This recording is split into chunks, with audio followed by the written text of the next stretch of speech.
Señor, mi Padre y mi Dios,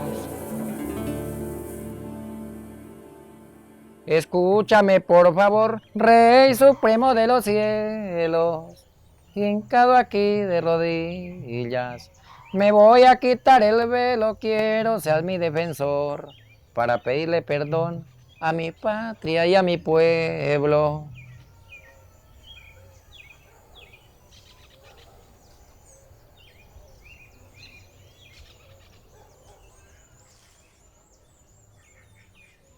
La música une corazones, no tiene fronteras, ni siquiera lazos políticos, religiosos, porque cuando uno hace música, llega al corazón de todo el mundo, sea cualquier género. Entonces, en mi género y en lo que hago, como lo hago en mis presentaciones, llega gente de todo lado.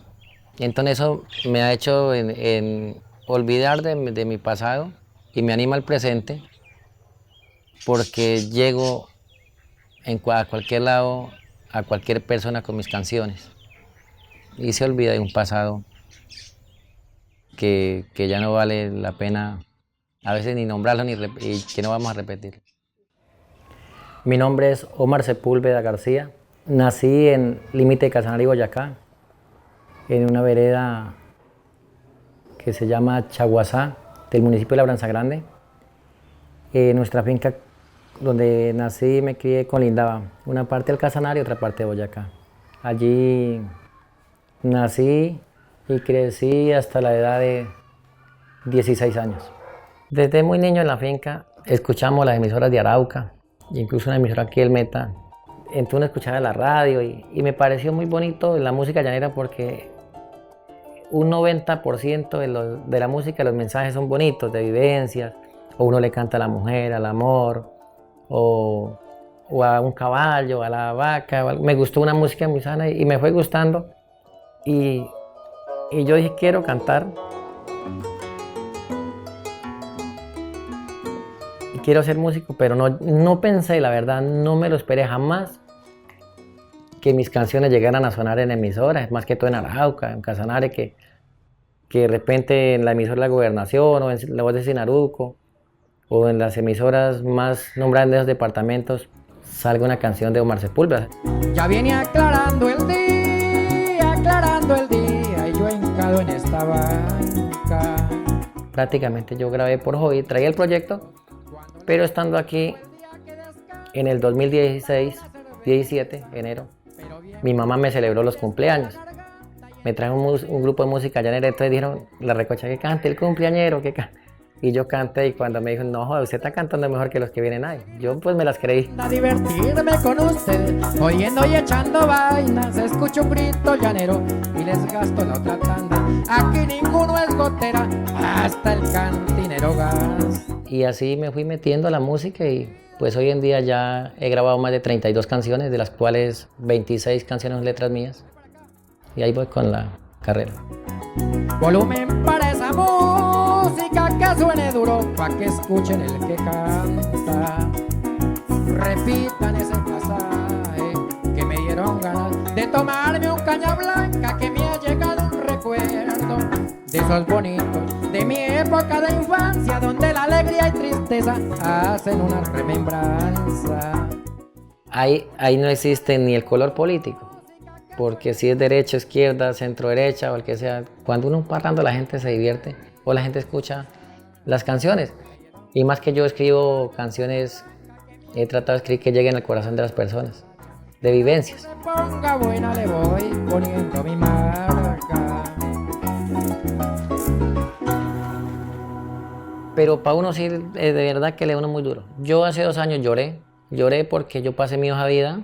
Quería ir al Internacional de Joropo, no pedí la tarima principal, pero sí yo tenía con qué responder, párame en cualquier tarima. Pasó gente, compañeros, que ni siquiera han grabado un tema, gente que canta desafinado. Pasaron la hoja de vida conmigo, todos pasaron y yo no pasé. Yo lloré y me dijo un amigo, Javier Sanabria, dijo, amiguito, ¿y usted no pasó? Yo sí pasé. Y él me dijo, embarrada, porque él me admira mucho, canta a veces mis canciones. Y ya más de 5 años pasando solicitudes y no le he coronado un solo contratico a la alcaldía o a la gobernación del Meta. Lo que sí he visto es que en cuanto a las alcaldías o las gobernaciones, sí no me han dado una oportunidad de cantar, porque siempre dan oportunidades para los talentos, los artistas, los que hacemos música, folclore. Hay unos recursos de la nación, pero a mí sí he sentido que me han cerrado las puertas aquí en Villavicencio. La música me ha dado para que en mis momentos que necesito siempre alguien venga, tiene un toque, venga, cante. Casi no salgo a todo evento porque me da miedo por mi seguridad, porque siempre ahorita está poniendo pesado el orden público y uno le da vaina por el pasado. Yo viví en el monte, viví en el campo, viví en combates, estuve en la cárcel. Yo prácticamente de todo me ha tocado vivir un poquito.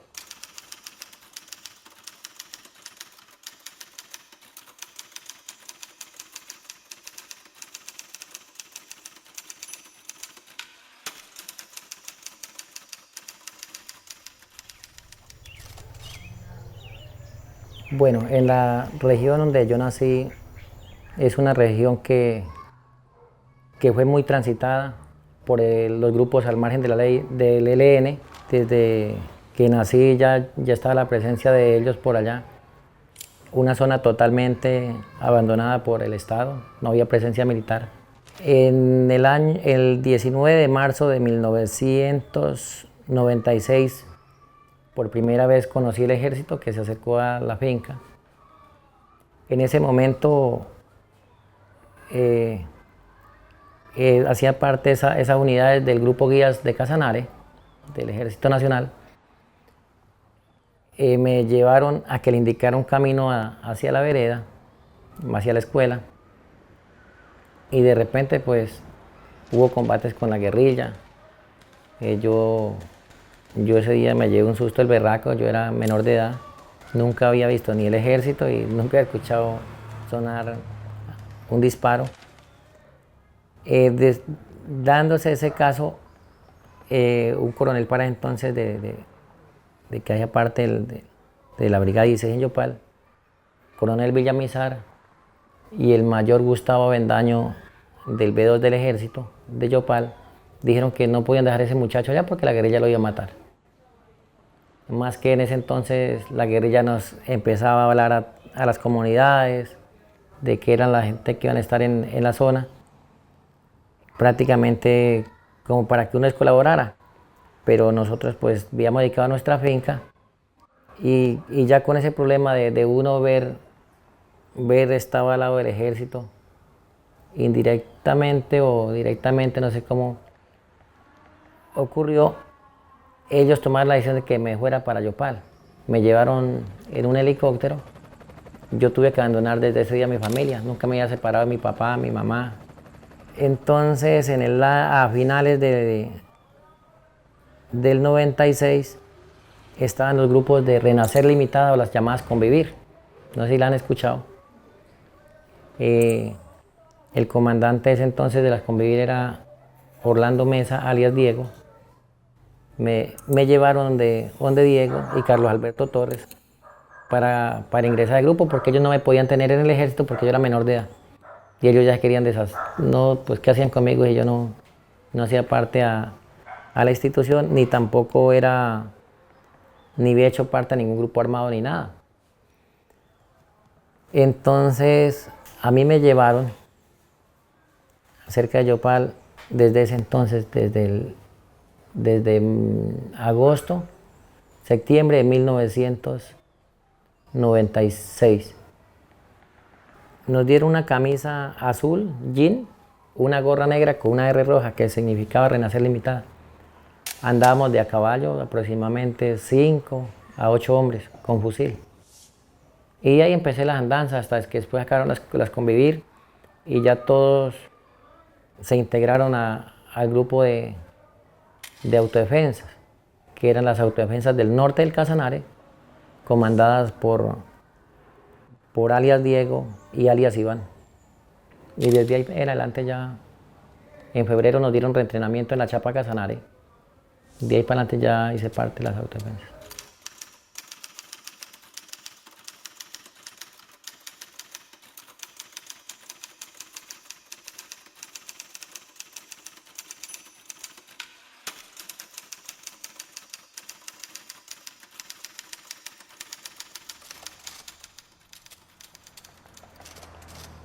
Bueno, yo empecé como patrullero. Hice mi reentrenamiento, pues, a los principios de mis padres de responsabilidad, de seriedad, porque yo nunca tenía no tomaba ni licor ni nada, yo era una persona muy sana. Pues me fui ganando la confianza en el año 99 al 2000, me dieron mando de 15 hombres, de 10 hombres en el 2000, como al comienzo, en el primer semestre. En el segundo semestre y comienzos del 2001 me dieron 30 hombres, manejaba ya 30 hombres en fusilados. Se formaron, ya se unieron a las Autodefensas Unidas de Colombia con el bloque Centauros que operaba en el Meta, Guaviare, Casanare, entonces se hizo un solo bloque, que era el bloque Centauros. Luego se dijeron que iban a fundar un bloque para combatir la guerrilla en Arauca, porque en Arauca ha sido una zona de mucha guerrilla y necesitaban sacar los mejores combatientes que tenían las autodefensas en ese entonces. Nos sacaron 10 hombres de Casanare, del Frente Héroes de San Fernando, otra gente del Guaviare y otra gente del Meta, y nos fuimos a fundar el bloque Vencedores de Arauca. Entramos a Arauca el 7 de agosto del 2001, 200 hombres entramos en fusilados. Yo iba de comandante 30 de hombres, que era el grupo especial de combate. Yo hacía parte de las fuerzas especiales de combate para ese entonces. A finales de febrero del 2002 subí a cargo de comandante de compañía. Ya manejaba 110 hombres. Era una compañía móvil de combate. Nunca desempeñé ni finanzas, ni urbanas, nada. Siempre fue en el monte. Se combatía mucho a los consumidores de droga, los ladrones, cualquier vaina, pues prácticamente era un grupo como que se prohibía. No solo el objetivo era la guerrilla, no solo la guerrilla, pero entonces cualquier cuestión que se presentara, uno la solucionaba y muchas veces se solucionaba era quitando la vida a las personas. Entonces siempre uno le decía, asesinos o algo, porque pues realmente las autodefensas, todo lo que se hacía se pagaba, los castigos eran con la muerte.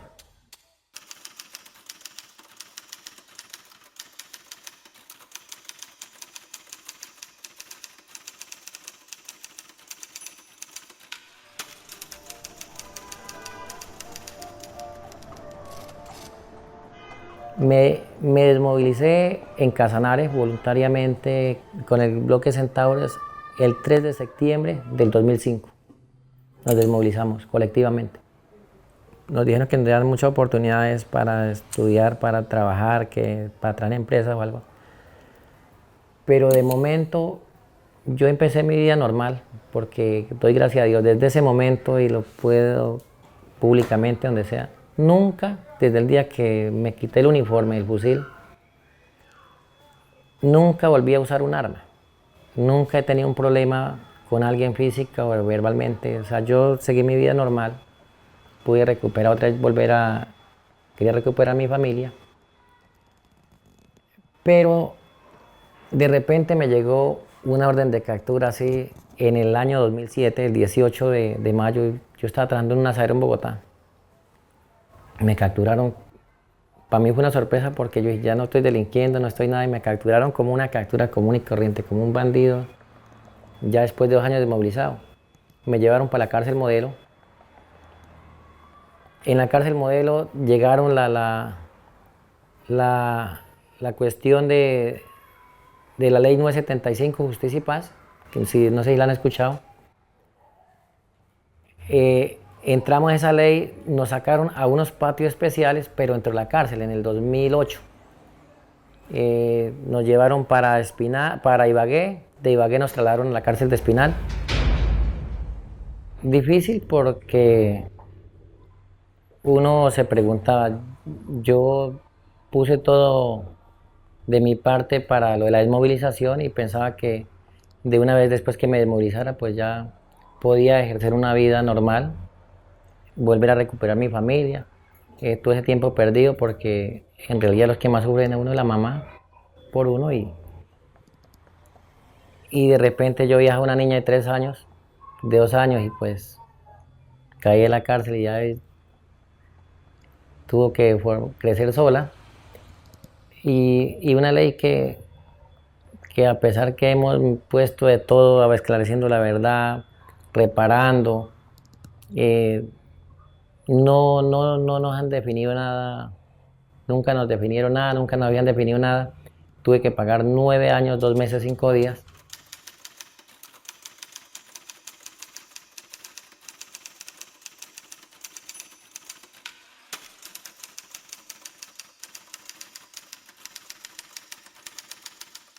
Hoy en día casi ven el paramilitarismo igual que la autodefensa, se ven como algo, pero uno que estuvo, uno que conoció, uno que lo vivió, uno que pagó por esos errores del pasado, sabe que son dos cosas muy diferentes, que es algo muy diferente. Hoy en día hay grupos con diferentes ideologías y nosotros, pero entonces la gente siempre van a señalar todo como la montonera porque también se infunde mucho lamentablemente aquí en Colombia por el afán político, el uno le barre para aquí, la cosa sucia aquí, el otro para allí, derecha, izquierda, que guerrillero, que paraco. Entonces, si no es de derecha o de izquierda, que usted es paramilitar, que usted es guerrillero, que usted esto, entonces eso siempre lo afecta mucho a uno, porque ya uno cometió los errores, ya el daño está hecho.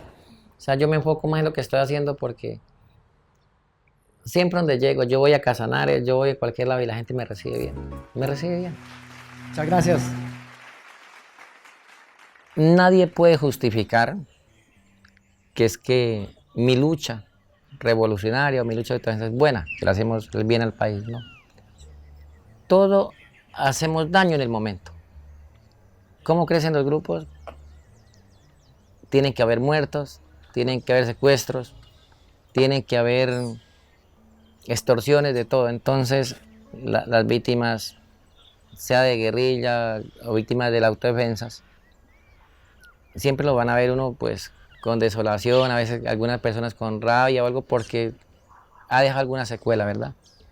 Si alguien cometió un error, que se castigue y se le dé la oportunidad a esa persona, a ese individuo, como me la dieron a mí, para uno comenzar a mostrar los frutos.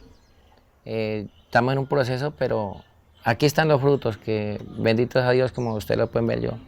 Camino, me relaciono con la gente, no tengo inconvenientes, la gente me aprecia, pero porque me he ganado espacio y puse de alma y corazón de que ese camino no es bueno, que hay que hacer otras cosas, contribuir para algo a nuestra sociedad, a nuestro país, que seamos ejemplo para las nuevas generaciones.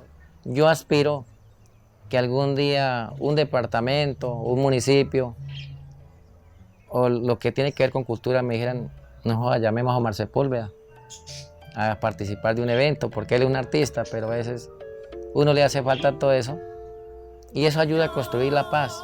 Cuando hay oportunidades, entonces los demás miran, uy, pero fulano está surgiendo, mire que sí se puede. Escúchame por favor, Rey Supremo de los cielos, hincado aquí de rodillas. Yo soy víctima, nosotros somos víctimas de desplazamiento por parte del ELN, toda mi familia somos víctimas, desplazados.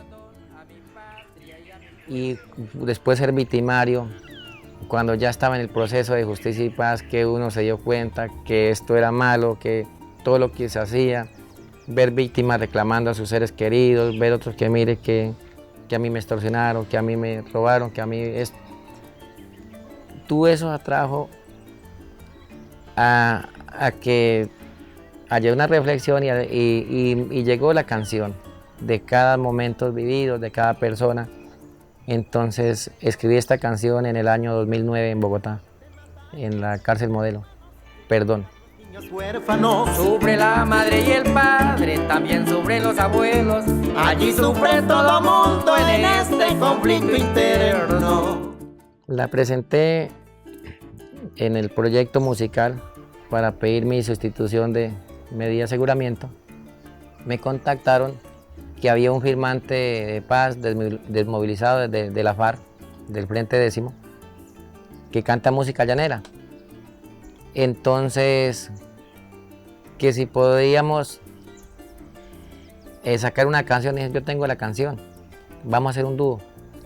Y fue algo tan bonito porque lo que éramos personas opuestas, enemigos, como era la FARC y la autodefensa en su entonces, hicimos la canción los dos y grabamos la canción y la presentamos. Hemos tenido la oportunidad de cantarla en 2 eventos, 3 eventos ya, con víctimas, con personas que tienen que ver en esos procesos.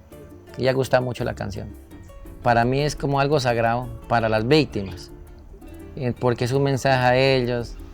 En un tiempo la canté una vez en Espinal y alguien lloraba cuando escuchó la canción. Hay personas que la escuchan y lloran. Un grave error, es muy fácil cometerlo, la culpa no es solo mía, es más culpable el gobierno. Ay, sí, yo dejo en manos de cada quien y en manos de Dios, ¿no? Pues es difícil uno tapar el sol con un dedo, pero al igual yo estoy echando para adelante. Yo quiero echar para adelante. Yo quiero hacer música, quiero seguir con mi carrera. Fijamente ahorita en septiembre, que 20 años que dejé que se abandonaran las armas, y aún sigo con la justicia, colaborando, esclareciendo. Yo estoy atento para esclarecer cualquier hecho, porque uno no se la sabe toda, pero uno prácticamente es como una universidad, porque le ha tocado a uno vivir todo lo malo y lo bueno, y rodearse de todo el mundo, gente buena, mala, de todo. Entonces, lo que yo quiero ya es, y estoy haciendo el bien, quiero hacer el bien y servirle al que lo necesite. Y lo del pasado, pues, se quedaría ahí.